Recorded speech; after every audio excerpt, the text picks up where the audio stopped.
اور مجھے کس نے بھیجا ہے اور میرا یہ سفر کس طرف ہو رہا ہے.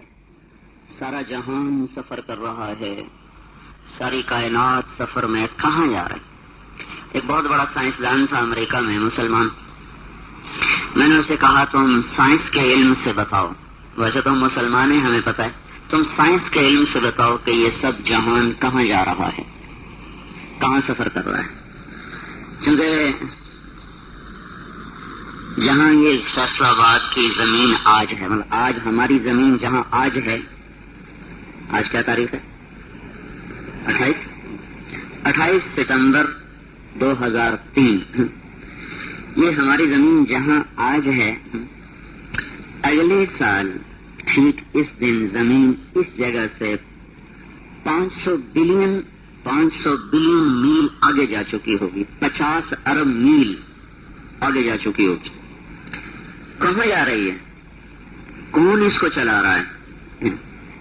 اور اس سارے جہان میں ایک چھوٹا سا وجود ہوں, میں کیوں آیا ہوں؟ یہ سوال, اس کا جواب کسی کے پاس. میں نے کہا تم بتاؤ. ان کا نہیں, سائنس اس کے بارے میں کچھ نہیں بتاتی. تو بھائیو بہنوں, یہ علم اللہ نے اپنی طرف سے انسانوں کو نبیوں کے واسطے سے عطا فرمایا. تو قرآن میں ایک سوال ہے, ام خلقوا من غیر الشیء. یہ سوال ہم سے اللہ کر رہے ہیں, مجھے بتاؤ تم اپنے آپ پیدا ہو گئے ہو, خود بخود بن گئے, خود بخود وجود میں آئے ہو, جبکہ یہ ایک قانون ہے کہ کوئی چیز خود بخود نہیں بنتی, اس کا کوئی محرک ہوتا. ہیچ چیزیں خود بخود چیزیں نشد, ہیچ آہن خنجرے چتیغے نشد, ہیچ حلوائی نشد استاذ کار, تا غلام شکر ریزے نشد. تو کیا یہ خود بخود بن گیا؟ تو عقل نظر کر, نہیں خود نہیں. تو پھر اللہ تعالیٰ اسی سوال کے اندر دوسرا سوال کرتا, پھر پتہ تو کرو کس نے تمہیں بنایا ہے. پھر اگلا سوال, ام ہم الخالقون. اگر تم خود نہیں بنے تو کیا تم نے اپنے آپ کو بنایا ہے؟ تم اپنے خالق خود ہو؟ اس کا بھی جواب نفی میں ہے کہ نہیں, ہم نے تو اپنے آپ کو نہیں بنایا. تو پھر اللہ تعالیٰ کہتا ہے تو پتہ کرو تمہیں کس نے بنایا ہے. ام خلق السماوات والارض. کیا زمین آسمان تم نے بنائے ہیں؟ ہمارے بس میں تو ایک ذرہ نہیں, تو زمین آسمان کہاں بناتے؟ تو اللہ تعالیٰ کہتے ہیں پھر پتہ کرو کس نے بنائے. اچھا, ان سوالات کے اندر ایک منشا ہے, وہ کیا ہے؟ ام خلقوا من غیر شیء. اگر تم خود بخود بنے ہو تو تم آزاد ہو, جو مرضی کرو, تم پہ کوئی سوال جواب نہیں. مزے کرو, ننگے پھرو, کپڑے پہنو, سور کھاؤ, بکری کھاؤ, شراب پیو, دودھ پیو, پانی پیو, شادی کرو, بدکاری کرو, برابر ہے. ام ہم الخالقون. اگر تم نے اپنے آپ کو خود بنایا ہے تو بھی کوئی سوال کوئی نہیں, جو مرضی کرو. ام خلق السماوات والارض. اگر زمین آسمان تم نے بنائی ہیں تو ان کو جیسے مرضی استعمال کرو, جیسے مرضی استعمال کرو. اگر تینوں کا جواب نفی میں ہے تو پھر پتہ کرو بنانے والا کون ہے, تمہیں کیوں بنایا, زمین کیوں بنائی, آسمان کیوں بنایا, کس لیے بنایا. اس سوال کا جواب انسانوں کے پاس کوئی نہیں. اس کا جواب دینے کے لیے اللہ تعالیٰ نے 1.25 لاکھ نبیوں کو مبعوث فرمایا, جنہوں نے آ کر اس عقدے کو حل کیا کہ تمہارا بنانے والا اللہ ہے, تم خود نہیں بنے ہو. اولم ير الذين كفروا ان السماوات والارض كانتا رتقا ففتقناهما. اس آیت پہ بڑا ایک مزیدار قصہ ہوا میرے ساتھ. ایک نظریہ ہے کہ یہ کائنات ایک دھماکے سے وجود میں آئی, پہلے کچھ نہ تھا, مادہ تھا, وہ پھٹا رہا. ابھی تک یہ نظریہ غلط نہیں ہوا. تو ہم سائیوال میں تھے تو ایک لڑکا آیا, اس نے ایسے بڑا سا ہیڈ فون کانوں پہ لگایا ہوا تھا. میں نے کہا جی یہ پتہ نہیں اس نے کیا نام لیا, اس کا میرے کمپیوٹر کے ساتھ رابطہ ہے, انٹرنیٹ کے ساتھ. اس وقت 700 لڑکے دنیا میں مختلف جگہ پر میرے انٹرنیٹ پر موجود ہیں. ایک یہودی سوال کر رہا ہے ہم سے تل ابیب سے کہ اگر تم یہ بتا دو کہ یہ جو زمین یہ کائنات ایک دھماکے سے بنی, اگر اس کا تمہارے دین میں کوئی اس کا جواب ہو, اس کی تائید ہو, اس کی تردید ہو, تو میں مسلمان ہو جاؤں. تو کیا ہمارے اس میں کوئی مل سکتی ہے اس کے بارے میں بات؟ تو اچانک ہی آیت میرے ذہن میں آئی. دیکھو قرآن سائنس کی کتاب نہیں ہے، نہ سائنس کی تصدیق کرنے آیا ہے نہ تردید کرنے، یہ ہدایت کی کتاب ہے، یہ اشارے ہیں، اشارات ہیں، اس لیے ہم سائنس پر نہ قرآن کی بنیاد رکھتے ہیں نہ اس کی تائید کے لیے قرآن پیش کرتے ہیں۔ آج یہ نظریہ ہے، کل غلط ہو جائے تو پھر کیا ہماری کتاب غلط ہو جائے؟ لہذا ان کو نہ تفسیر کہا جاتا ہے نہ قرآن کے مضامین، اشارات ہیں، اور آج تک ایسا ہوتا چلا ہے کہ جس طرف قرآن نے اشارہ کیا وہ کبھی غلط نہیں ہوا۔ میں نے کہا ایک دم اللہ تعالیٰ نے میرے دل میں یہ آیت ڈالی، ہاں ہے۔ اللہ تعالیٰ فرماتے ہیں اولم یر الذین کفروا ان السماوات والارض کانتا رتقا ففتقناہما، تم دیکھتے نہیں ہو زمین آسمان ملے ہوئے تھے اور ہم نے اس کو پھاڑ دیا۔ جو قدیم تفسیریں ہیں اس میں یہ کہ زمین آسمان کو پھاڑنے سے مراد ہے بارش کر کے اس کو سرسبز کرنا۔ تو اس کی آج اس آیت سے یہ اشارہ ملتا ہے کہ یہ ملا ہوا تھا، اللہ نے پھاڑا، فتق پھاڑا۔ تو وہ میں نے اس کو آیت بتائی، اس نے آگے بتائی۔ شام کو پھر میرے پاس آیا، کہا جی وہ یہودی مسلمان ہو گئے۔ تو یہ اللہ تعالیٰ نے ہمیں بتایا کہ پہلے تو کچھ بھی نہیں تھا، کوئی بھی نہیں تھا، پھر کیا ہوا؟ اللہ نے هو الذی خلق السماوات والارض فی ستۃ ایام، زمین بھی اس نے بنائی، آسمان بھی، وکان عرشہ علی الماء، عرش اس کا پانی پر۔ کیوں بنایا؟ لیبلوہم، اس نے آزمانا تھا، لیبلوکم ایکم احسن عملا، لنبلوہم ایہم احسن عملا، لیبلوکم ایکم احسن عملا۔ یہ اللہ کا علم اس نے بتایا۔ زمین اللہ کی بچھی ہوئی، والارض بعد ذلك دحاها، آسمان اللہ نے بلند کیا، رفع السماوات، بغیر ستون کے بنایا، بغیر عمد، دن رات کا نظام خود بنایا، یغشی اللیل النہار۔ پھر انسان کو اس نے پیدا کیا، تو ان ربکم اللہ، تمہارا رب اللہ ہے۔ یا ایھا الانسان ما غرک بربک الکریم الذی خلقک، اے میرے بندے تم مجھ سے دھوکے میں پڑ گیا، تجھے کس نے مجھ سے دور کیا؟ میں تو تیرا بنانے والا۔ کہاں سے بنایا؟ منہا خلقناکم، مٹی سے بنایا۔ کہاں لے کے جائے گا؟ فیہا نعیدکم، دوبارہ مٹی میں لے جائے گا۔ پھر کیا کرے گا؟ منہا نخرجکم تارۃ اخری، پھر اسی مٹی سے دوبارہ ہمیں زندہ کر دے گا۔ عقل بولی کون زندہ ہوا، کیسے زندہ ہوا؟ اِنَّا لَمَرْدُودُونَ فِی الْحَافِرَةِ، کبھی کوئی قبروں سے نکل کر آیا؟ اِذَا كُنَّا عِظَامًا نَخِرَةً، ہڈیاں پرانی ہو کر کبھی دوبارہ جڑی۔ ہیہات ہیہات لما توعدون، سب جھوٹ ہے، سب جھوٹ ہے۔ ان ہی الا حیاتنا الدنیا نموت ونحیا وما نحن بمبعوثین، کوئی زندگی نہیں، سب مر گئے، مٹی ہو گئے، بابر بعیش کوش کے عالم دوبارہ نیست، یہی ہے، آگے کچھ نہیں ہے۔ تو اس کا جواب اللہ تعالیٰ نے دیا، نہیں نہیں ہوگا، فإنما هي زجرة واحدة فإذا هم بالساهرة إن كانت إلا صيحة واحدة فدكتا دكة واحدة ما ينظرون إلا صيحة واحدة۔ یہ سب واحدہ واحدہ واحدہ کے ہتھوڑے اللہ تعالیٰ نے عقل پر برسائے ہیں، اور آگے نہیں۔ اولم کیا لگا کہا؟ اولم یر الانسان انا خلقناہ من نطفۃ فاذا هو خصیم مبین، جو گندے پانی سے بنا وہی مجھ سے جھگڑے کرتا ہے اور کہتا ہے من یحیی العظام وہی رمیم، ان پرانی ہڈیوں کو کون زندہ کرے گا؟ تو آپ ان کو بتائیں نا، ان کو بتائیں نا کہ کون زندہ کرے گا، جیسے نے پہلے پیدا کیا۔ اولم اولم اولم، ایک بڑا اس میں اظہار ہے اس انسان کی بے حیثیت ہونے کا اور اس کے حقیر ہونے کا، اور اللہ کی عظمت اور کبریائی اور ہیبت اور بڑائی کا۔ تو یہ قرآن نے ہمیں بتایا کہ ہمیں اللہ نے بنایا، ہمیں اللہ مارتا ہے، ہمیں اللہ مٹی میں لوٹاتا ہے، پھر اللہ اسی سے زندہ کرے گا۔ منہا نخرجکم، کیسے نکلو گے؟ کما بدأنا اول خلق نعیدہ، تمہیں ایسے نکالیں گے جیسے ماں کے پیٹ سے نکالا تھا۔ کس طرح نکلو گے؟ یخرجون من الاجداث سراعا، تیزی کے ساتھ۔ کیسے ہوگا؟ خاشعۃ ابصارہم، آنکھیں ذلیل پست ہوں گی، ترہقہم ذلہ، ذلت چھائی ہوگی، سب پر نہیں۔ وجوہ یومئذ خاشعۃ عاملۃ ناصبہ، کچھ چہرے ہوں گے جن پر ذلت اور پستی اور ملامت اور لعنت ہوگی۔ کانما اغشت وجوہہم قطعا من اللیل مظلمہ، کالی رات کے تاریک پردوں کی طرح ان کے چہروں پہ سیاہی ہوگی، ان کے جسم سے بدبو کے بھبکے اٹھیں گے، اور وہ قبروں سے نکلتے ہی کہیں گے یا ویلنا من بعثنا من مرقدنا، اے ہمیں قبر سے کس نے اٹھایا، کاش کہ نہ اٹھائے جاتے۔ وہ یہ اس لیے کہیں گے کہ جب قیامت کا سور پھونکا جائے گا تو روحیں بے ہوش ہو جائیں گی، زندہ مر جائیں گے، ان کی روحیں بھی بے ہوش، اور جو پہلے مرے ہوئے ہیں وہ بھی بے ہوش ہو جائیں گے۔ پھر اس کے بعد اللہ دوبارہ سور پھونک کر جب اٹھائے گا تو عذاب، جزا، سزا سب موقوف تھا جس سے لوگ اٹھے۔ تو جب اٹھے گا کافر، نافرمان، تو وہ کہے گا یا ویلنا، ہائے ہائے، وہی دن آ گیا جس سے اللہ کے نبیوں نے ڈرایا تھا، ہائے ہائے ہمیں کس نے اٹھایا. اس کے جواب میں اہل ایمان کہیں گے ھذا ما وعد الرحمن وصدق المرسلون، یہ وہی دن ہے جس کا اللہ نے وعدہ کیا تھا اور نبیوں نے سچی خبر سنائی تھی. تو اسی مٹی سے اللہ پھر زندہ کرے گا، اسی سے اللہ تعالیٰ دوبارہ زندہ کرے گا. اور ایک ایک ذرہ اس کی نظر کے سامنے ہے، نہ کوئی چیز پوشیدہ ہے. الغیب عندہ الشہادہ والسر عندہ العلانیہ، اس کے سامنے ظاہر بھی کھلا ہوا ہے، باطن بھی کھلا ہوا ہے، غیب بھی حاضر ہے، حاضر بھی حاضر ہے، ماضی بھی سامنے ہے، حال بھی سامنے ہے.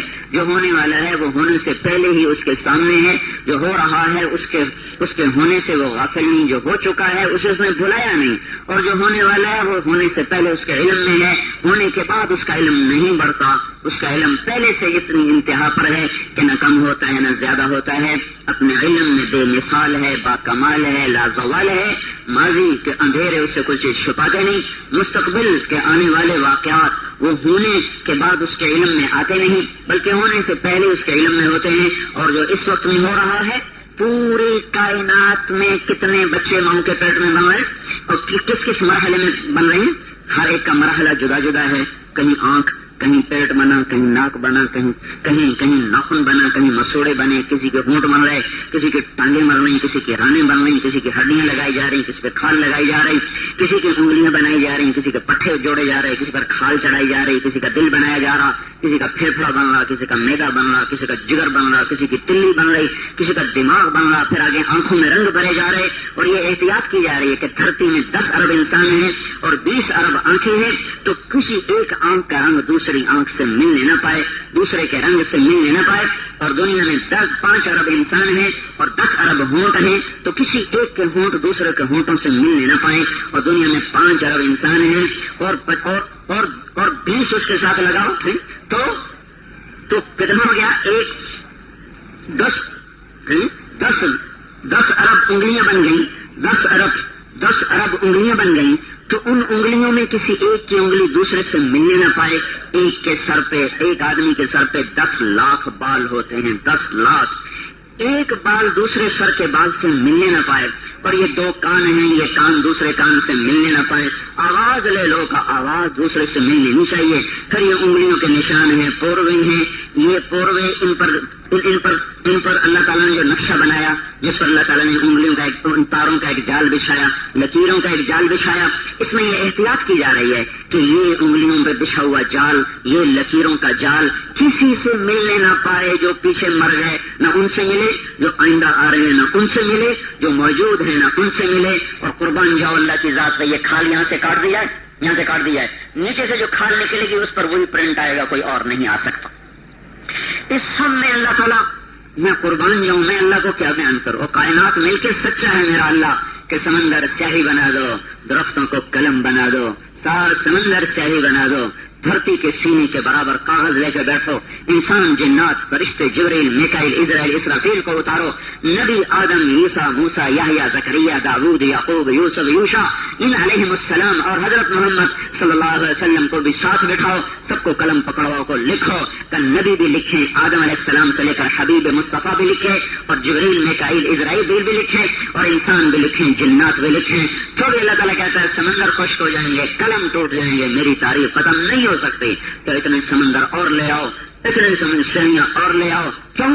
وہ لا محدود، سمندر محدود، انسان محدود، قلم، دوات، کاغذ محدود. لا محدود میں کہاں سمائے، کیسے سمائے؟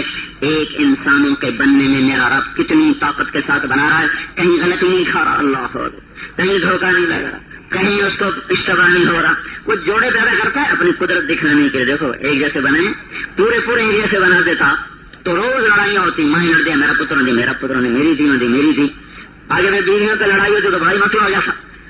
تو اللہ تعالیٰ نے کتنی قدرت کا اظہار فرمایا. سب الگ الگ، جدا جدا، اور پھر یہ تو انسانی جہان ہے، پھر اس کے ساتھ جانوروں کا جان، کتنی مادام کے پیٹ میں، کہیں شیرنی کے پیٹ میں بچہ، اور کہیں بلی کے پیٹ میں بچہ، کہیں گائے کے پیٹ میں بچہ، کہیں بھینس کے پیٹ میں، کہیں گدھی کے پیٹ میں، پھر انڈے، کسی مور کا انڈا، کبوتر کا انڈا، فاختہ کا انڈا، کہیں کتیا کا بچہ، کہیں لومڑی کا بچہ، کہیں چیتے، کہیں مادہ کا بچہ. کائنات میں ذرا اور کریں کتنے سانپوں نے انڈے دیے، مچھر نے انڈے دیے، گندی مکھی نے انڈے دیے، شہد کی مکھی نے انڈے دیے، سمندر کی مچھلی نے انڈے دیے، کچھوے نے مگرمچھ نے انڈے دیے، اسی نے ویل مچھلی نے بچہ دیا، ویل مچھلی بچہ دے رہی، باقی ساری مچھلیاں انڈے دے رہی.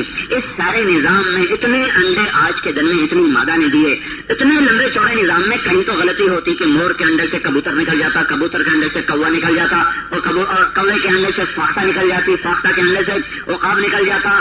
تو نعوذ باللہ اللہ کہتا کی کرم میں کام ہی ٹھہر ہو گیا، غلطی لگ گئی، ادھر ہو گیا ادھر ہو گیا. میرا رب وہ ہے ما کان ربک نسیا لا یضل ربی ولا ینسا، جو نہ بھولے نہ بھٹکے نہ چوکے نہ تھکے نہ سوئے نہ اونگے. اللہ لا الہ الا هو الحی القیوم. یہ ہے وہ اللہ بے مثل بے مثال، جو نہ اپنی ذات میں ضعیف اور کمزور، نہ اپنی صفات میں ضعیف اور کمزور. لا تاخذہ سنۃ ولا نوم، جو نیند اور اونگ سے پاک ذات ہے. وہ اس کائنات کا خالق ہے، مالک ہے، رازق ہے، اور اس کائنات پر جابر ہے، مسیطر ہے، مہیمن ہے.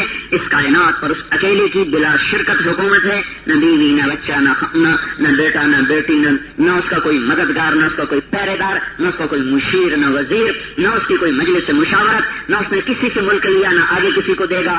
اوپر اس کا کچھ نہیں ہے، اوپر اس کا کچھ نہیں ہے، نیچے اس کا کچھ نہیں. لم یلد، نیچے کچھ نہیں. لم یولد، اوپر کچھ نہیں. لم یلد، نیچے کچھ نہیں، نہ بیٹا نہ پوتا نہ پڑپوتا. لم یولد، اوپر کوئی نہیں اس کا باپ دادا پردادا. دائیں بائیں اس کا کوئی نہیں. متخذ صاحبہ، بیوی کوئی نہیں، سسرال کوئی نہیں، داد کا کوئی نہیں، نن کا کوئی نہیں. کون ہے؟ اللہ لا الہ الا ہو اکیلا. الف لام میم اللہ لا الہ الا ہو اکیلا. الہکم الہ واحد واحد لا الہ الا ہو اکیلا. فإن تولوا فقل حسبي الله لا إله إلا هو أحد صمد قادر مقتدر هو الله الذي لا إله إلا هو عالم الغيب والشهادة هو الرحمن الرحيم هو الله الذي لا إله إلا هو قل هو الله أحد الله الصمد لم يلد ولم يولد ولم يكن له كفوا أحد. یہ علم ہمیں آسمان سے بتایا گیا کہ اس کائنات کا ایک بادشاہ ہے، مالک خالق ہے. موت وہی لائے گا، زندگی وہی لایا، اور موت کے بعد کھڑا بھی وہی کرے گا. ایک ایک کے ذرات کو جمع کرے گا، جوڑے گا. اللہ تعالیٰ کہہ رہے ہیں بلا قادرین علی ان نسوی بنانا. یہ آیت آج کے دور میں زیادہ سمجھی گئی ہے، یہ آیت آج کے دور میں زیادہ سمجھی گئی ہے اپنے بڑوں اور اکابر کے پورے ادب کے ساتھ. کیوں؟ اس لیے کہ آج فنگر پرنٹ کا علم وجود میں ہے. فنگر پرنٹ کا علم وجود میں ہے. 1890 میں ایک انگریز تھا، اس نے یہ دریافت کیا کہ یہ ہر آدمی کی انگلیاں جو ہے نا، یہ دوسرے سے اس کا پرنٹ جدا ہے. پھر وہ تجربے ہوتے ہوتے ہوتے ہوتے ہوتے ہوتے آج یہ مباہن ہو کر مدلل ہو کر بات سامنے آ گئی کہ کائنات میں کسی ایک کا یہ پرنٹ دوسرے سے نہیں ملتا. تو اللہ تعالیٰ کہہ رہے ہیں ایحسب الانسان ان لن نجمع عظامہ. یہ کہتے ہیں کون ہڈیاں جمع کرے گا، کون مردے زندہ کرے گا، کون قبروں سے نکالے گا. کھوپڑیاں پھٹ گئیں، بدن ریزہ ریزہ ہو گئے، ہڈیاں چورا چورا ہو گئیں، زمین نے کروٹ بدلی، ہوا نے اپنے جوہر دکھائے، وہ بگولا بن کر آئی اور سر بن کر آئی، اور ہڈیوں کے چورے کو، گوشت کے ذرات کو، کھال کو اڑایا، بکھیرا اور ہواؤں میں بے نشان کر دیا. کون ہے جو اس بے نشان کو، ان ذرات کو جو جمع کر کے دکھائے گا؟ ابھی ایک تھوڑا ہی ہے، کروڑوں اربوں کھربوں. کون کرے گا؟ ایحسب الانسان ان لن نجمع عظامہ. تو لگا کا بلا، سبحان بلا، واجب ایک لفظ نہیں ہتھوڑا مارا بلا. یہ بھی اردو زبان کا حسن ہے، ایک لفظ میں پوری کہانیاں سنا دیتا. بلا ایک لفظ کے ساتھ اللہ نے کیا ہے؟ قادرین علی ان نسوی بنانا. ارے میرے بندے، تو یہ کہہ رہا ہے زندہ کون کرے گا؟ تو دیکھنا میں قیامت کے دن تیرے پورے تجھے واپس کروں گا، کسی اور کے نہیں ہوں گے. فنگر پرنٹ ملا لینا، تیرا ہی ہوگا اور کسی کا نہیں ہوگا. آج اس آیت نے ایمان کو زیادہ کیا تو زیادہ ہوا کہ بنان کو اللہ تعالیٰ نے خاص طور پہ ذکر کیا. وہ آئندہ آنے والے زمانوں، اس لیے تو کہتے ہیں کہ اگر سارا جہان امام غزالی جیسوں سے بھر جائے تو بھی قرآن کا علم ختم نہیں ہو سکتا. اس کے فوائد ایسے ایسے نکلتے رہیں گے کہ جگ غزالی اور راضی بن جائے، اور ڈول نہیں اس میں سے سمندر بھر بھر کے نکالے تو یہ قطرہ نہیں کم ہو سکتا کہ یہ لامحدود علم ہے، لامحدود علم ہے۔ اس لیے کہ لفظ میں علوم کے سمندر ہیں۔ مولانا انور شاہ صاحب کشمیری رحمۃ اللہ علیہ ایسے شخص سے ایک کتاب پڑھتے تھے، حافظ ایک دفعہ پڑھ کے حافظ ہو جاتے تھے، ایک دفعہ پڑھ کے حافظ، اور 30 سال تک دوبارہ کہتے تھے مجھے دیکھنے کی نوبت نہیں آتی، قرآن یاد نہیں تھا۔ جو آدمی اتنا بڑا حافظ ہو کہ فتح القدیر جیسی کتاب 26 دن میں پڑھ کے اس کا حافظ ہو جائے، فتح القدیر ہماری ایک کتاب ہے، اس کو 26 دن میں پڑھا اور ساری زندگی پھر دوبارہ کھول کے نہ دیکھا اور کہتے فلاں جلد میں فلاں صفحے پہ یہ لکھا ہوا ہے۔ اور قرآن کے حافظ میں فتح القدیر جیسی پیچیدہ خشک کتاب یاد اور قرآن یاد نہیں۔ اب سبق میں آگے حفاظ بٹھایا کرتے تھے تو کسی نے پوچھا حضرت آپ اتنے بڑے حافظ والے آپ کو قرآن یاد کیوں نہیں؟ کہنے کہ میں جب یاد کرتا ہوں تو ایک ایک لفظ میں اتنے علم کے سمندر ابلتے ہیں کہ میں گم ہی ہو جاتا ہوں، مجھ سے آگے پڑھائی نہیں جاتی، اس میں گم۔ یہ تو ایک انور شاہ ہے، ایسے کھربوں انور شاہ ہو جائیں تو بھی اس میں سے ایک قطرہ کم نہیں کر سکتے۔ تو اللہ نے ہمیں بتایا تمہارا خالق اللہ، تمہارا مالک اللہ، اور تمہیں مارنے والا اللہ، اور تمہیں اٹھائے گا اللہ، اور تمہیں کھڑا کرے گا اپنے سامنے۔ اور اس طرح کچھ لوگ کالی رات کی طرح تاریک چہرے ہائے ہائے کرتے ہوئے کچھ قبروں سے نکلیں گے، ناعمۃ لسعیھا راضیہ فی جنۃ عالیہ قطوفھا دانیہ، کچھ اٹھیں گے چہروں سے ان کے چہروں سے ایسا نور نکل رہا ہوگا جیسے سورج کا نور ہے چمکتے ہوئے، ناعمہ تر و تازہ، نظرہ تعرف فی وجوہہم نظرۃ النعیم وَلَقَّاهُمْ نَظْرَةً وَسُرُورًا۔ نظرہ کسے کہتے ہیں؟ فروری میں جو چھوٹے چھوٹے پتے خوبصورت نکلتے ہیں درختوں سے، ان پر جو ہریالی ہوتی ہے اور اس کے ساتھ چمک ہوتی ہے، وہ سب 1 مہینے کے لیے ہوتی ہے۔ پھر جب اپریل کی ہوائیں چلتی ہیں تو وہ چمک ختم ہو جاتی ہے، ہریالی رہ جاتی۔ وہ 1 مہینے میں جو درخت خوبصورت سبز جوڑے پہنتے ہیں اور سبز پیرہن اور پوشاکوں سے سجتے ہیں، سارا سال پھر وہ رونق نہیں آتی، وہ رنگ نہیں آتا، وہ روپ نہیں آتا، وہ بہار نہیں آتی۔ وہ روپ اور رنگ اس کو عربی میں کہتے ہیں نظرہ۔ تو اللہ تعالیٰ کیا کہہ رہا ہے؟ تعرف فی وجوہہم نظرۃ النعیم، تو ان کے چہروں پہ کیا دیکھے گا؟ آہا، جیسے بہار کا حسن ہوتا ہے، جس میں حسن بھی ہوتا ہے، چمک بھی ہوتی ہے، نور بھی ہوتا ہے، ایسے تو جنتی مردوں عورتوں کے چہروں پہ بہار دیکھے گا، نور دیکھے گا، حسن دیکھے گا، چمکتا ہوا رنگ دیکھے گا۔ نظرۃ النعیم، یہاں تو کوئی خوبصورت کوئی بدصورت، کوئی درمیانہ شکل، پھر خوبصورت بھی چند سالوں کے بعد رنگ اڑ جاتے ہیں،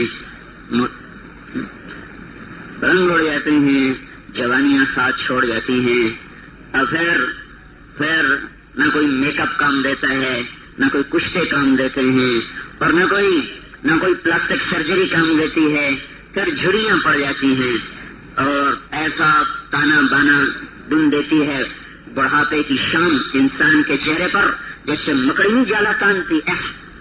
ایک دم ماڈل ٹاؤن سے ہم گزر رہے تو ایک بوڑھی اماں ایسے کمر جھوکی ایسے جا رہے، بالکل رکوع کی حالت، ایسی بے ساختہ میرے منہ سے نکلا۔ میں نے کہا اوہ دیکھو اماں اپنی جوانی تلاش کرتی پھر رہے، ایسے دیکھو اماں اپنی کھوئی ہوئی جوانی تلاش کرتے پھر رہے، اور کب لوٹ پیچھے کی طرف اے گردش ایام، تو تمنا تو ہر زمانے میں یہی رہتی ہے، پر کبھی پیچھے لوٹا نہیں وقت، نہ زمانہ کبھی لوٹا۔ گردش ایام آگے کی طرف چلتی، یہ عجیب بہاؤ ہے، ہر بہاؤ پیچھے ہوتا ہے، یہ وقت کا بہاؤ آگے چلتا ہے، ہمیں دھکا دے رہا ہے، آگے لے جا رہا ہے، پھر پیچھے ہٹنے نہیں دیتا، پیچھے مڑنے نہیں دیتا، پیچھے دیکھنے نہیں دیتا، سوائے ماضی کے اندھیروں کے کچھ نظر نہیں آتا، آگے ہی آگے ہے۔ تو یہاں تو ایک وقتی طور پر ہے، پھر سب کچھ ختم ہو جاتا ہے، پھر جب موت آتی ہے تو چہرے ویران ہو جاتے ہیں، جب قبر آتی ہے تو آنکھیں ابل کے باہر چلی جاتی ہیں، رنگ نیلے پڑ جاتے ہیں، جبڑے کھل جاتے ہیں، گال پچکتے نہیں بلکہ گالوں میں سوراخ ہو جاتے ہیں، پیٹ پھٹ جاتا ہے، پنڈلیاں پگھل جاتی ہیں، ہڈیوں کے ڈھانچے کے سوا کچھ نہیں رہتا۔ مہندی کبو کسی کا سر پر غرور تھا، اس کے سوا وہاں کچھ بھی نہیں ہوتا۔ پھر کچھ دن آتے ہیں، اولادیں اپنی کاموں میں لگ جاتی ہیں، پھر انہیں ماں باپ کی قبریں بھی یاد نہیں رہتی کہ ماں نو کتنے پورے آئی تو پیو نو کتنے دفن کیتا ہے، پوتا پوچھتا ابا دادے کی قبر کہاں پترائی کہیں کدھر نہیں آئی، پتہ نہیں کدھر رہ گئے۔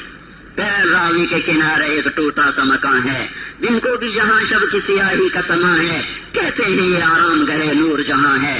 طرح سے ویرانیاں چھا جاتی ہیں کہ کتنی صدی بعد کے شاعر بھی نوحہ پڑھ رہے ہیں اور روتے ہوئے گزر جاتے ہیں کہ جن کے نام کے تنتنے تھے اور زمزمے سے ڈنکے تھے، جاؤ دیکھو آج نئے پرے پروانہ سوزد نے صدا اے بلبلے، آج وہاں کچھ نہیں ہے سوائے اندھیروں کے تاریخیوں کے، صرف ایک اللہ ہے جس کو بقا ہے، وہ بے فنا ہے، لا سوال ہے، باقی ہر چیز کو میرے بھائیوں سوال کھا رہا ہے، موت حملے کر رہی ہے اور زندگی ہاتھ سے نکلتی چلی جا رہی ہے اور آنے والا وقت تیزی سے قریب آ رہا ہے۔ کچھ چہرے اس طرح اٹھیں گے چمکتے دمکتے تر و تازہ حسین جمیل، وہ کہہ رہے ہوں گے ھذا ما وعد الرحمن، آ گیا وہ دن جس کا اللہ نے وعدہ کیا تھا، وہ کہیں گے ہاں اقرؤ کتابیہ، اب میرا پیپر پڑھو میں کامیاب ہو گیا، اوپر سے آواز آ رہی ہوگی فہو فی عیشۃ راضیہ، یہ اعلیٰ کامیاب زندگی کا مالک بن گیا۔ اللہ کی طرف سے کہا جا رہا ہوگا کلوا واشربوا ہنیئا، کھاؤ پیو مزے کے ساتھ، کھاؤ گے پخانا نہیں، پیو گے پیشاب نہیں، آ جاؤ فرشتے بھی سلام کر رہے ہیں، السلام علیکم، ہم سلام کرنے آئے ہیں آپ کو جناب، یہ سلام حقیقی ہے، پھر تم اب پاک ہو گئے، فادخلوها، تشریف لائیں، خالدین، ہمیشہ کے لیے، اب نہ موت ہے، نہ غم ہے، نہ بڑھاپا ہے، نہ بیماری ہے، چلیے جوانی کے پیچھے بڑھاپا نہیں، موت زندگی کے پیچھے موت نہیں، حسن کے پیچھے بدصورتی نہیں، محبت کے پیچھے نفرت نہیں، عروج کے پیچھے زوال نہیں، راحت کے پیچھے دکھ نہیں، خوشیوں کے پیچھے غم نہیں ہے، ملک کے پیچھے اس ملک کا مٹ جانا نہیں ہے، آؤ رب کریم کے پڑوس میں آؤ، ذوالجلال والاکرام کے پڑوس میں آؤ، اور اللہ تبارک و تعالیٰ واہ جی واہ کیا کہنے، اللہ اپنی صفات میں سے ایسے تھوڑا سا کیسا پرتاؤ دے گا، خط آئے گا۔ آج ہمارے بڑے زمانے کے بعد ایک روایت یاد ہے، اللہ تعالیٰ کی طرف سے اپنے بندے کے نام خط آئے گا، اللہ خط لکھے گا، اپنے بندے کو خط لکھے گا، وہ خط جب آدمی کو ملے گا نا تو اس کو جنت سے زیادہ نشہ اس خط کا ہوگا، شور و قصور سے زیادہ مزہ اسے اس خط کھائے گا، میرے اللہ نے میرے نام خط لکھا، اللہ اکبر، اوپر کیا لکھا ہوگا، من العزیز الرحیم الى العزیز الرحیم، یہ خط ہے بڑی عزت والے کا، بڑے رحمت والے کا، اس بندے کے نام جو خود بھی عزت والا رحم والا بن چکا ہے۔ ابن القیم نے اس روایت کو نقل کیا ہے، یہاں تو اللہ نے صرف اپنے نبی کو اپنی صفات میں اعزاز بخشا کہ اللہ نے اپنے بارے میں کہا ان اللہ بالناس لرؤوف الرحیم، اپنی ذات کے مطابق ساری کائنات کے انسانوں کے لیے رؤوف الرحیم ہے۔ اپنے نبی کے بارے میں اللہ نے کہا بالمؤمنین رؤوف الرحیم، میرا نبی ایمان والوں کے بارے میں رؤوف اور رحیم ہے، تو بالمؤمنین اور بالناس سے خالق اور مخلوق میں فرق ہو گیا۔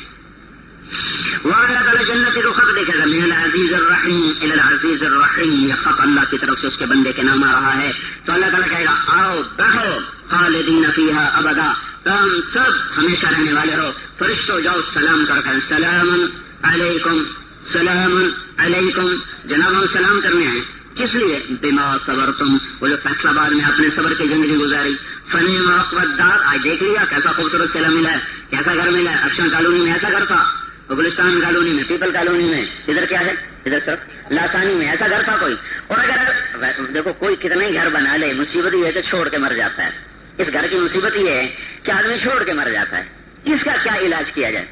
ٹھیک ہے محل بنا، دنیا میں سب سے بڑا محل بنایا تھا عبد الرحمن ثالث نے 300 ہجری میں عبد الرحمن الناصر نے گھر بنایا، وہ گھر 4 میل لمبا 3 میل چوڑا تھا، 4135 اس کے برج اور ستون تھے، اس سے بڑا گھر آج تک کسی نے نہیں بنایا، ہاں لیکن وہ 50 برس گھر سلامت رہا، اس کے بعد آپس کی لڑائی میں جو لڑے تو دوسروں نے اس گھر کو آگ لگا دی، جل کے راکھ ہوا، ایک اس کا نشان باقی نہ رہا، تو گھر تو بنائیں لیکن مر جائیں، اس کا کیا علاج کیا جائے؟ اس کا علاج کوئی نہیں ہے، تو اللہ تعالیٰ کے فرشتے کہہ رہے فنعم عقبی الدار، فنعم عقبی الدار، اب دیکھ گئے ہو، اس پر سنگ مرمر کی ٹائلیں نہیں لگی ہوئی ہیں، اس پر سونے کی اینٹیں ہیں، سونے کی چٹانیں، سونے کے پتھر اور سونے چاندی اور زمرد اور یاقوت اور موتی، اور اس میں مشک کی گارے اور زعفران کی گھاس، اور زمین سونے کی مٹی، مشک کی گھاس عنبر کا، غبار عنبر کا، گھاس زعفران کی، اور اوپر چھت اللہ نے بنائی تو اپنے عرش کو چھت بنا دیا، اور ایک روایت میں اللہ نے سب سے حسین چیز اپنے عرش کو بنا، سب سے خوبصورت عرش کو بنا، یہ ملتانی کاریگر ہے نا، یہ شیشہ لگاتے ہیں مسجدوں میں ہیں ہمارے وزیر ملتان کے، تو دیکھ کے آدمی حیران ہو جاتا ہے کتنا خوبصورت کام ہے، ایک انسان رب نے چھت بنائی۔ ایک اور سنو، ہم جو کڑھائی کرتے ہیں نا، کڑھائی یا جو بھی آرائش دیوائش ہوتی ہے نا اوپر ہوتی ہے, نیچے نہیں ہوتی ہے. یہ میں نے کرتا پہنا ہوا ہے, تو اس پر جو کڑھائی کی جاتی ہے تو گلے کے اوپر کی جاتی ہے, نیچے تو کوئی نہیں کرتا کیونکہ نیچے تو دکھائی نہیں دیتا. یہ جو چھت بنی ہے اس کے اوپر کوئی ٹائلیں لگیں گی, کوئی اس کے اوپر کوئی وہ ہوگی گلکاری کشیدہ کاری, اس کے اندر تو نہیں ہوگی نا, اندر کر کے تو سیمنٹ کا پوچھا دے رہے ہو, یہ تو کوئی نہیں کرتا. اوپر والا حصہ خوبصورت بنایا جاتا ہے, نیچے والا نہیں. اب ایک آیت سنو, اللہ تعالیٰ یوں کہہ رہا ہے متکئین علی فرش بطائنها من استبرق وجنى الجنتین دان, ہم انہیں بٹھائیں گے تختوں پر جس کا نیچا اوپر والا نہیں اللہ بتا رہا, اس لیے میں نے پہلے ایک بات مثال دی تاکہ یہ آیت پوری طرح کھل کے سامنے آ جائے.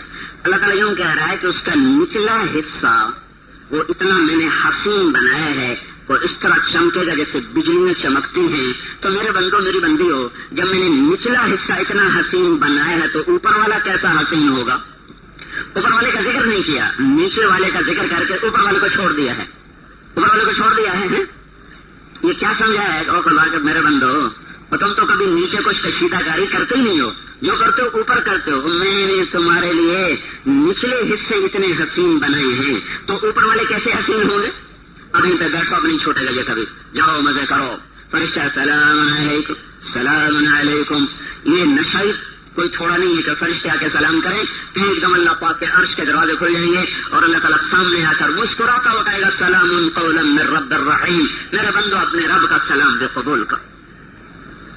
ہاں یہ چھوٹ جانے والا گھر ہے, اس کے شوق نہ رکھو. پیسہ کمانے کا جذبہ لگا ہوا ہے, دوڑ لگا رہے ہیں جذبے, بھائی ضرور کماؤ, دوڑ نہ لگاؤ. میرے رب کی قسم میں اس بھائی سے کوئی نادان نہیں ہے جو پیسے کی دوڑ لگاتا. ایک تاجر میرے پاس آیا, کہا جی ہم بھائی آپس میں تقسیم ہو گئے, اب ہماری لگے گی دوڑ تو میرے لیے دعا کر دے. میں کہا تیرا بیڑا غرق جاوے, میں تیری دوڑ واسطے میں دعا کروں.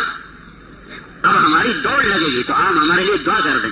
میں نے کہا اللہ کا میں تو ہاتھ جوڑتا ہوں, دوڑ نہ لگانا, ضرور کماؤ. اللہ نے کمائی سے نہیں روکا, اللہ نے دوڑ لگانے سے روکا. اگر دوڑو گے تو برباد ہو جاؤ. پھر نماز میں دے تو اتھو لگنا چاہے اتھو دے, میں تھوڑی نماز بھی گئی کچھ ہو جائے گی. اے گدا میں پہلے اے چاہوں گے نماز, اللہ اکبر. تو پھر دوڑ نہ لگاؤ, دوڑ نہ لگاؤ, کماؤ, دوڑو نہیں, دوڑو نہیں. وفی ذلک فلیتنافس المتنافسون. ہاں دوڑ لگانی ہے تو جنت کی لگاؤ. سارعوا الی مغفرۃ من ربکم سابقوا الی مغفرۃ من ربکم.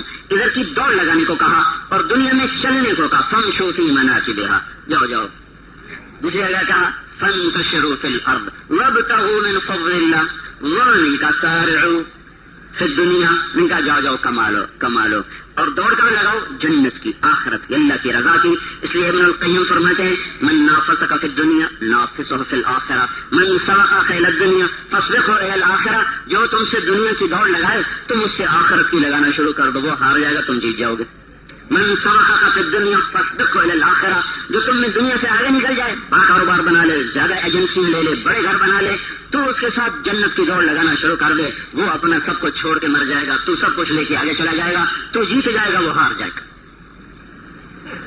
بھائی دوڑو نہیں, دوڑو نہیں. دوڑنے سے بڑی حماقت کوئی نہیں, دوڑنے سے بڑا پاگل پن کوئی نہیں.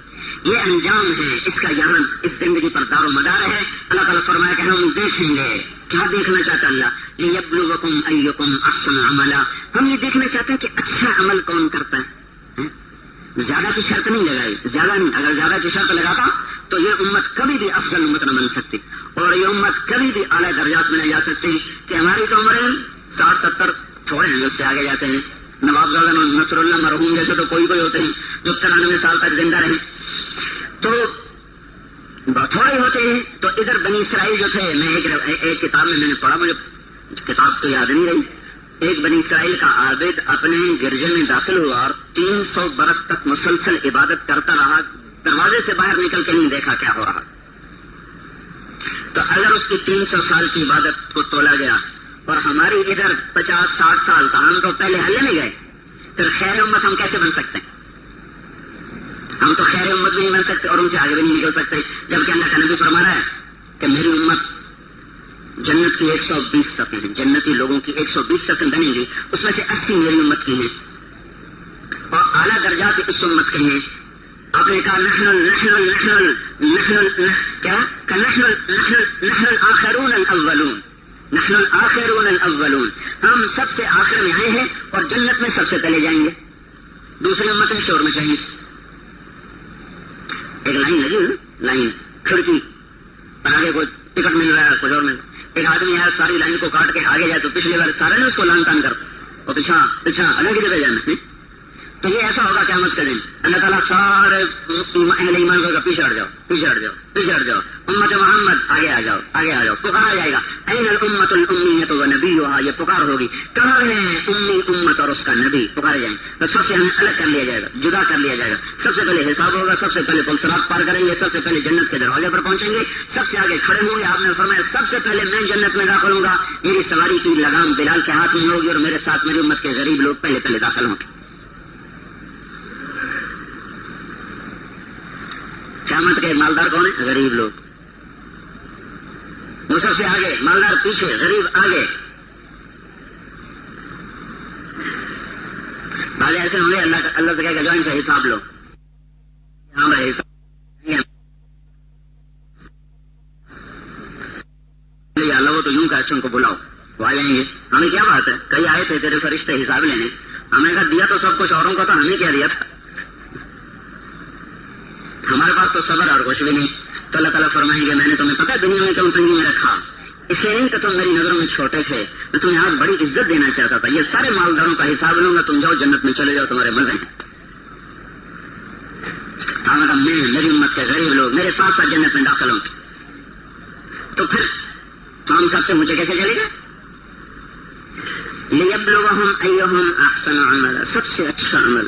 اللہ نے ہمیں سب سے اچھا عمل دے دیا جس کی وجہ سے ہم ان سے اوپر جا سکتے ہیں.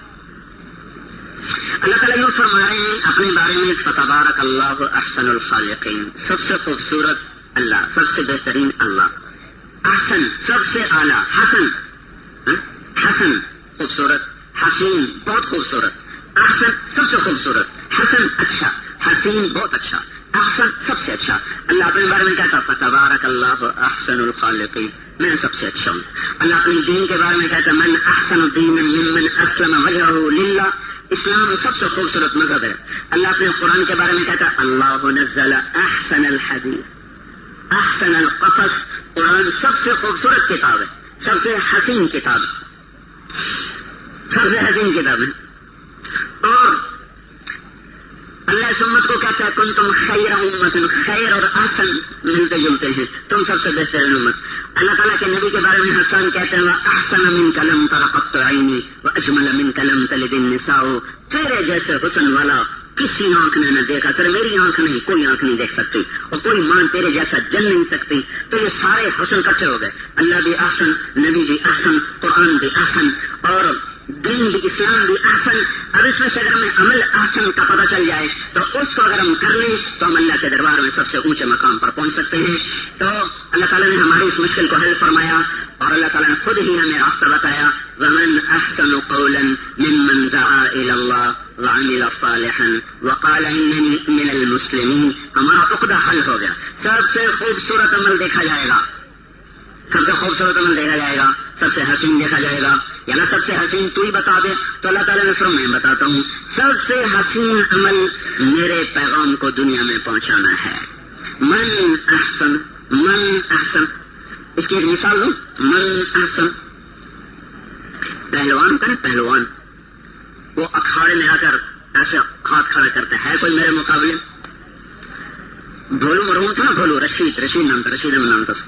تو ہم اسکول پڑھتے تھے جب اس کی تاجپوشی ہوئی تھی لندن میں رستم زمان کی، تو ایسے اکھاڑے میں کہا ہے کوئی میرے مقابلے، ہے کوئی میرے مقابلے. تو لندن میں اس نے ساری دنیا کو چیلنج کیا تھا، تو کوئی اس کے مقابلے میں کھڑا نہیں ہو سکا تھا. تو پھر اس کو وہاں رستم زمان کا تاج پہنایا گیا تھا. ہاں لیکن یہ رستم تو وقتی ہوتی ہے نا، بیٹھ جاتی ہے، چھوٹ جاتی ہے. میں ایک دفعہ مہنی شریف قبرستان سے گزرا، ظہری رحمۃ اللہ علیہ کے قبر پہ فاتح کے لیے جا رہا، تو میں بیچ میں سے گزرا تھا کہ دائیں بائیں پڑھتے ہوئے ثواب پہنچاتا تھا. میں سے گزر رہا تو ایک قبر پر میری نظر پڑی. اب یقین مانے اس کی ایسی شکستہ حالت تھی کہ میرے بے ساختہ قدم رک گئے، جیسے قبر مجھے کہہ رہے تھوڑا ادھر بھی پڑھتے جاؤ. تو ایک ایمانی ہمدردی نے مجھے روک دیا، ورنہ میں تو جانتا بھی نہیں کون ہے. اس جتنی قبروں کو میں نے دیکھا اس میں سب سے شکستہ حال وہ قبر تھی تو میں سے کھڑا ہو چھٹک گیا. اور سورہ یاسین نام پڑھتا رہا. مجھے نہیں پتا یہ کون ہے، لیکن اس قبر کا شکستہ ہونا پکار کے کہہ رہا تھا کہ مدت ہوئی یہاں کوئی نہیں آیا. اور جب میں سورہ یاسین سے فارغ ہوا تو اس کے جو پر نام کی پلیٹ ہے وہ سے ٹیڑھی ہو گئی تو اوپر گرد پڑ گئی تھی. میں نے کہا میں دیکھوں تو صحیح ہے کون. میں نے قریب جا کے ایسے غور سے اس کو صاف کر کے دیکھا تو لکھا تھا رستم ہند امام بخش. رستم ہند امام بخش وہ شخص تھا جس کو مہاراجے راجے ہاتھیوں پہ بٹھا کے لایا کرتے تھے، اور آج اس کی قبر پہ ایک اجنبی آنسو بہا رہا تھا جس کو پتہ ہی نہیں کہ ہے کون. سب کچھ پڑھنے کے بعد میں نے دیکھا ہے کون. لیکن تو ایک مثال میں عرض کر رہا تھا. ایک پہلوان میں کہتا ہے کوئی میرے مقابلے میں ہے کوئی یعنی میرے مقابلے میں کوئی نہیں. من احسن یہ قسم کا چیلنج ہے، اور چیلنج کرنے والا اللہ کہہ رہا ہے کوئی تبلیغ جیسا کام کر کے دکھانے والا، ہے کوئی تبلیغ سے زیادہ خوبصورت عمل پیش کرنے والا. ممن دعا الی اللہ، ہے کوئی اللہ کی طرف بلانے سے بڑھ کر خوبصورت بات پیش کرنے والا. معلوم ہوا اس سے بڑھ کر دنیا میں کوئی خوبصورت عمل نہیں ہے، کوئی خوبصورت پیغام اور بول نہیں ہے کہ اللہ کی طرف بلانا، جس پر 1.25 لاکھ نبیوں کو بھیجا گیا، قربانیاں لی گئیں، مشقتیں ان سے اٹھوائی گئیں کہ یہ پیغام حق کائنات دنیا کے آخری انسان تک پہنچے. من احسن، کوئی نہیں ہے خوبصورت کو بول کر، کوئی نہیں ہے خوبصورت کلام، کوئی نہیں ہے خوبصورت بات اللہ کی طرف بلانے سے. انہوں نے لکھا ہے کہ لفظ احسن کا تقاضا یہ ہے کہ دعوت اللہ کا کام فرض ہے. فرض اگر اس کو سنت مستحب قرار دیا جائے تو پھر سنت کا یا نفل کا یا مستحب کا فرض سے افضل ہونا ثابت ہوتا ہے. وذالک ممتنع، اور یہ ناممکن ہے، یہ نہیں ہو سکتا. لہذا دعوت اللہ بھی فرض ہے. احسن سب سے حسین، اور ہم کہیں تبلیغ مستحب ہے اور تبلیغ نفل ہے اور تبلیغ سنت ہے، اور پھر اللہ کا سب سے حسین یہ ہے تو پھر سنت کا فرض سے افضل ہونا ثابت ہوتا ہے احسن کے لفظ کی وجہ سے. لہذا ذالک ممتنع، یہ ان کا استدلال ہے، یہ ان کی بات ہے، میں صرف ناقل ہوں. تو جو بھی اس کا مقام ہے وہ تو فقہا جو دیں گے ہم بھی اسی کو مانیں گے. لیکن ایک بڑے فقیہ کی بات آپ کے سامنے پیش کی ہے کہ اللہ تعالیٰ فرما رہا تبلیغ سے بڑھ کر خوبصورت عمل کوئی نہیں ہے. تو اگر ہم اپنے آپ کو اس کام میں لگا دیں تو گویا 2 شرطوں کے ساتھ عامل صالحا، خود بھی اچھا عمل ہو، قبولیت جو بھی ہوگی. وقال اننی من المسلمین، مرتبہ منصب نہ چاہتا ہو. یہ مطلب تو حضرت شیخ نے کیا ہے. مولانا شبیر احمد صاحب عثمانی نے اس کا مطلب کیا ہے کہ فرقہ واریت کی بات نہ کرتا ہو، بلکہ یوں کہتا ہو بھائی میں مسلمان ہوں، اس کے آگے کچھ نہ بولتا ہو. مجھے یہ مطلب اس سے زیادہ حسین نظر آتا ہے اور اس کے مناسب حال نظر آتا ہے. اور منصب مرتبہ کس کو ملتا؟ کوئی ہوتا ہے جو ممبر پہ آ کے بیٹھتا ہے، ورنہ دین کے کام کرنے والے تو کروڑوں لاکھوں کی تعداد میں آئے اور ان کا کوئی نام بھی نہ کسی کو پتا چلا سوائے اللہ کی ذات کے. کسی کو پتہ نہیں ہے. کوئی مشہور ہوا، جو مشہور ہوا وہ تو سولی پہ لٹکا، پتہ نہیں ابھی اخلاص کے ساتھ چل رہا ہے یا ریاکاری سے چل رہا ہے، یہ لوگوں سے جڑ گیا ہے یا اللہ سے جڑا ہے، یا اپنی شہرت سے دنیا بنا رہا ہے یا آخرت بنا رہا ہے. اس کا فیصلہ تو موت پہ ہوگا، اس سے پہلے فیصلہ بھی نہیں ہو سکتا. لہذا اس کا یہ مطلب سب پر آ جاتا ہے، سب کو شامل کر لیتا ہے. اننی من المسلمین، مسلمان ہونے کا دعویٰ کرتا ہے، آگے کسی مسلک کی بات نہیں کرتا. یہ مولانا شبیر احمد صاحب عثمانی رحمۃ اللہ علیہ نے اس ترجمے کو کہ یہ تشریح فرمائی ہے جو بڑی ہی خوبصورت ہے اور بڑی ہی مناسب حال ہے. ان 2 شرطوں وہ بھی صحیح ہے جو شیخ نے فرمایا کہ اپنا مرتبہ نہ چاہتا ہو، اپنا مقام نہ چاہتا ہو، اپنے آپ کو عام مسلمان بنا کے چلتا ہو، اس کا عوض نہ چاہے، اس کا صلہ نہ چاہے، کسی قسم کا معاوضہ نہ چاہتا ہو. قتادہ بن بکار رحمۃ اللہ علیہ کی مجلس میں احمد ابن طولون آیا کرتا تھا، ان کا درس قرآن سنتا تھا. 18 برس ان کا درس سنتا رہا. ہر سال 1000 دینار ان کو دیتا تھا ہدیے میں. 1000 دینار اس زمانے کا 3ری صدی میں یہ آج کے 1 ارب روپے کے برابر ہے. تو 18 برس کے بعد اس کو ایک فتوے میں ضرورت پڑی ان کے دستخط کی. تو اس نے سوچا مولوی تو میں نے خریدا ہوا ہے 18,000 دینار، جس کے گھر گئے ہوں وہ فتویٰ کیسے نہیں دے گا میرے حق میں. تو ان کے پاس گئے، حضرت اس پہ دستخط کر دیں. تو انہوں نے کہا یہ تو شریعت کے خلاف ہے، میں اس پہ دستخط نہیں کر سکتا. پہلے تو منت کرتا رہا، جب وہ منت نہیں مانے تو ایک دم غصے میں آ گئے. کہنے لگا یا اس پہ دستخط کرو یا میرے 18,000 دینار واپس کرو. اس کو پتا تھا مولوی تو فقیر ہوتے، ان کے پاس تو پیسہ آتا اور گیا. کبھی مولوی نے کبھی پیسے چھوڑے، کوئی ہوتا ہوگا چند تصویریں بتا، چند حسینوں کے خطوط، بعد مرنے کے میرے گھر سے یہ سامان نکلا. مولوی بیچارے تو ایسی گھر سے چھوڑ کے مرتے، ان کا صلہ اللہ ہی کے پاس ہے. انہوں نے میرے 18,000 واپس کروں یا دستخط کرو. کہ بہت اچھا. گھر گئے اور 18,000 دینار 18 تھیلیاں جیسے مور لگی تھی ویسی کی ویسی لگی ہوئی مور بھی نہیں کھلی تھی اور آ کر اس کے منہ پہ ماری کا تو صرف 18,000 میں میرا ایمان خریدنا چاہتا تھا. صرف 18,000 میں میرا ایمان خریدنا چاہتا تھا. مرتبہ نہ چاہتا ہو, لوگوں سے کچھ نہ چاہتا ہو. اننی من المسلمین. تو اگر تبلیغ